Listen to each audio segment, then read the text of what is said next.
નમસ્કાર, હું Urvik Patel history with Urvik ચેનલમાં આપ સૌનું સ્વાગત કરું છું.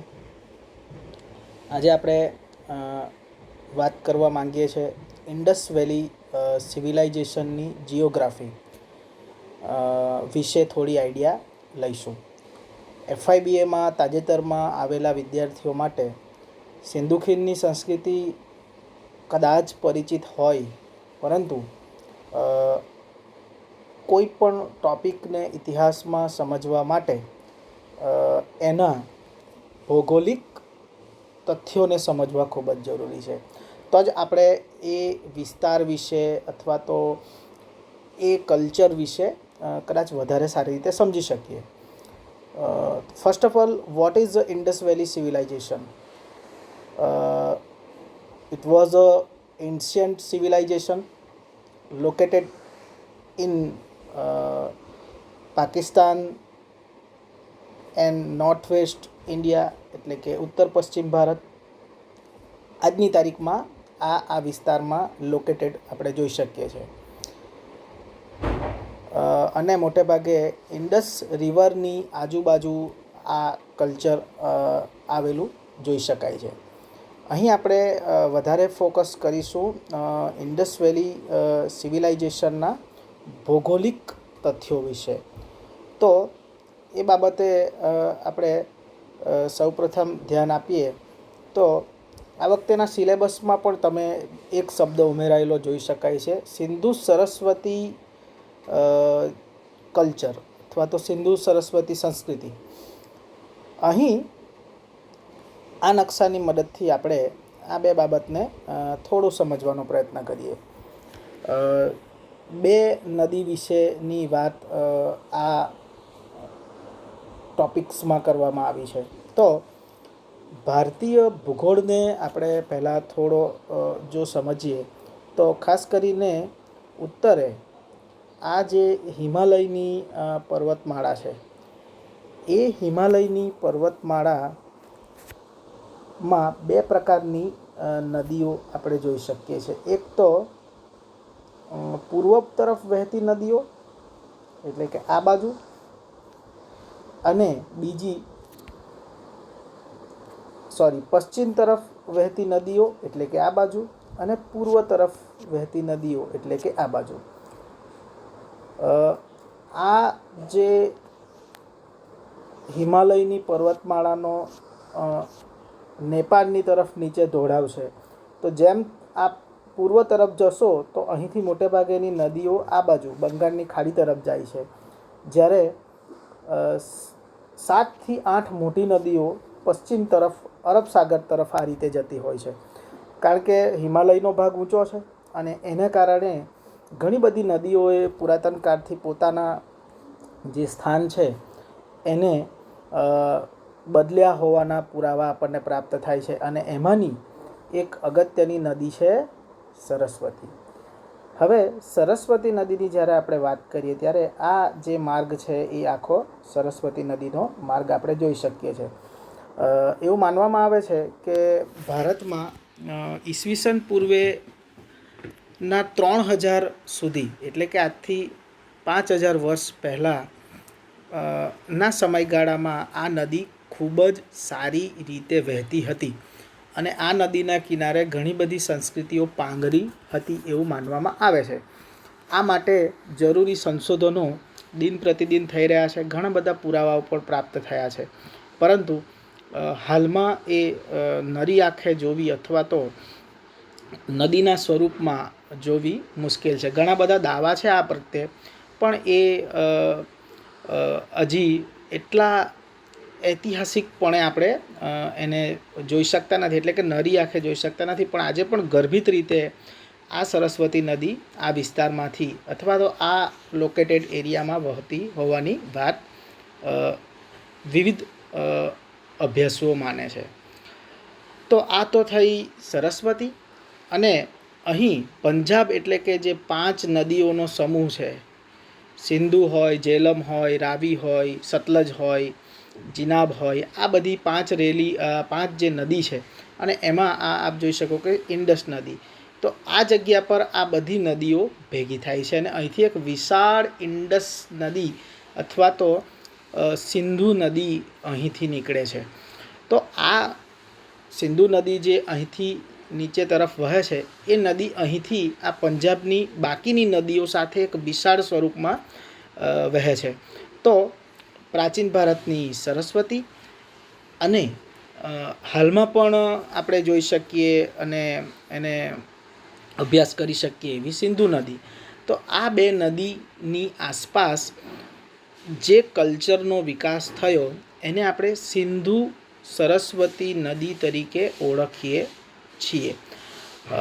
બીજા પણ કદાચ આપણે નકશા જોઈએ તો હજી થોડો વધારે આપણને ખ્યાલ આવે. ઓકે, આ નકશો પણ આપણે જોઈએ તો એની અંદર આપ લાલ કલરમાં જે જોઈ શકો છો એ સરસ્વતી નદી છે અને થોડો પિંક કલરમાં આપણે જુઓ છો એ સિંધુ નદી છે. હવે આ બંને નદીની એક વિશેષતા આપ જુઓ કે આ બંને નદી માં અન્ય સહાયક નદીઓથી એ મોટી નદી બને છે. દાખલા તરીકે સરસ્વતીની અંદર આપણે વાત કરીએ તો સતલજ, યમુના, ધ્રસદવતી આ બધી નદીઓ અંદર વહેતી હોવાનું આપણે જોઈ શકો છો. જ્યારે સિંધુની અંદર ઝેલમ, ચિનાબ, રાવી, બિયાસ, સિંધુ એમ જે પંજાબ એટલે કે 5 નદીઓનો સમૂહ એવો જે ખ્યાલ છે એ નદીઓ વહે છે. એટલે એમ કહી શકાય કે આ જે સમગ્ર વિસ્તાર છે આ વિસ્તારની આસપાસ અથવા તો નદીની આસપાસ જે અવશેષો અથવા તો જે નગરો આપણને પ્રાપ્ત થયા છે એ નગર અથવા તો એ અવશેષોને આપણે આ નદી ખાસ કરીને સિંધુ નદીની આસપાસ મોટા નગરો મળી આવ્યા હોવાથી આપણે એને શરૂઆતમાં સિંધુ નદી તરીકેના ખીણના સિંધુ ખીણની સંસ્કૃતિ તરીકે ઓળખીએ છીએ. હડપ્પા એક મોટું નગર મળી આવ્યું છે એટલે હડપ્પન સિવિલાઇઝેશન તરીકે પણ ઓળખીએ છીએ અને ઘણા બધા ઇતિહાસકારો એને સિંધુ સરસ્વતી સંસ્કૃતિ તરીકે ઓળખે છે. તો આ એક બાબતને આપણે ભૌગોલિક તથ્યોથી સમજવાનું છે કે એક જે નદીનો પ્રવાહ છે એ ભારતમાં પશ્ચિમ તરફ છે અને બીજો જે નદીનો પ્રવાહ છે એ ભારતમાં પૂર્વ તરફ છે. તો જે પશ્ચિમ તરફની જે નદીઓ છે એ નદીના પ્રવાહમાં સિંધુ સંસ્કૃતિ પાંગડી હોવાનો એક ખ્યાલ આપણને પ્રાપ્ત થાય છે. હવે આ જ શ્રેણીમાં આપણે જોઈએ તો કયા કયા મુખ્ય નગરો આપણને પ્રાપ્ત થાય છે. તો અહીં આપ જોઈ શકો છો સિંધુ નદીની આસપાસ જ આપણને હડપ્પા અથવા એની સહાયક જે નદી છે રાવી એ વિસ્તારમાં આપણને હડપ્પા મળે છે અને મોહેન્જોદરો જે 2 મુખ્ય નગરો છે એ આપણને આ વિસ્તારમાં મળે છે. પછી મેહેરગઢ હોય, કાલીબંગન હોય, રાપર હોય આ બધા વિસ્તારો આપણને આ વિસ્તાર અથવા તો આ નદીની આસપાસ મળે છે. લોથલ અને ધોળાવીરાને બાદ કરતાં બાકીના મોટે ભાગેના નગરો આપણને આ 2 નદીની આસપાસ જ જોવા મળે છે. જ્યારે લોથલ અમદાવાદની આસપાસ અને ધોળાવીરા એ કચ્છના રણમાં આપણને પ્રાપ્ત થાય છે. પરંતુ જૂના સમયે સરસ્વતી નદીનો વહેણ કઈ પ્રકારનો હતો એ પણ આપણે સમજવો પડે. તો આમ કહી શકાય જે સિંધુ ખીણની સંસ્કૃતિ બાબતે જે આપણે અભ્યાસ કરીએ છીએ કે મુખ્યત્વે આ વિસ્તાર એટલે કે ઉત્તર પશ્ચિમ વિસ્તાર ભારતનો એ વિસ્તારમાં આપણને સિંધુ ખીણની સંસ્કૃતિના લક્ષણો પૂરતા પ્રમાણમાં પ્રાપ્ત થયા છે. એટલે કે વ્યવસ્થિત પાકી ઈંટ, વ્યવસ્થિત નગર આયોજન અને અમુક ચોક્કસ પ્રકારના સંસાધનો પ્રાપ્ત થયા છે. તો આ જે સમયગાળો છે ઈસવીસન પૂર્વે 3000 BCની આસપાસથી ઉપર નીચે ઘણા બધા સંશોધકો એને 2500, કોઈક ઈસવીસન પૂર્વે 2500, કોઈક 2200, કોઈક 2300 પણ સરેરાશ આપણે જોવા જઈએ તો ઈસવીસન પૂર્વે 3000ની આસપાસ આ સંસ્કૃતિ વિકસી હોવાનું માનવામાં આવે છે. પછી આના પછીનો જે પ્રાચીન ભારતનો ઇતિહાસના ટોપિક્સો તમે જુઓ તો જે વૈદિક કલ્ચર છે અથવા તો જે સમયે વેદો લખાયા એનો પણ વિસ્તાર આપણે જોઈએ તો એ સપ્તસિંધુ વિસ્તાર વિશેની મોટેભાગે વાત કરે છે. એટલે 5 નદી સરસ્વતી અને ધ્રસદવતી.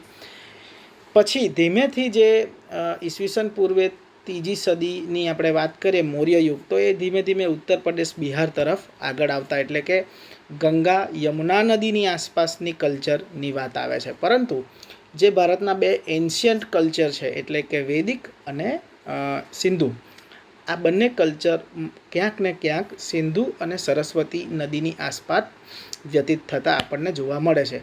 એટલે વિદ્યાર્થી મિત્રો, આ રીતના ભૂગોળને આપણે ખાસ સમજીએ તો જ ખ્યાલ આવે કેટલીક નદી આમ જશે, કેટલીક નદી, અને એમાં પણ ખાસ કરીને બે નદી સિંધુ અને સરસ્વતી પશ્ચિમ કિનારાની સૌથી મોટી નદી આપણે જોઈ શકીએ છીએ. જે નર્મદા કે બાકીની નદી છે એ પછી મધ્ય ભારતની નદીઓ આપણે કહી શકીએ, પણ જે ઉત્તર ભારતની નદીઓ છે એમાં પ્રાચીન કાળની સરસ્વતી નદી અને પ્રાચીનતમ એવી સિંધુ નદી ખૂબ જ અગત્યની છે. તો આ એક બાબતને આપણે અહીં જોઈ શકીએ, અને આપણને આ પ્રકારે વ્યવસ્થિત ટાઉન પ્લાનિંગવાળા એવા સિંધુ ખીણના નગરો આપણને પ્રાપ્ત થાય છે, જેની અંદર આપ જોઈ શકો કે પ્રોપર ટાઉન પ્લાનિંગ થયેલા હોય એવા પ્રકારના આપણને આ નગરો જોઈ શકીએ છીએ. તો મને લાગે છે ત્યાં સુધી ભારતના ભૂગોળ અને સાથે સાથે સિંધુ સરસ્વતી એ ભારતના ઇતિહાસને સમજવા માટે ખૂબ જ જરૂરી છે. જેમ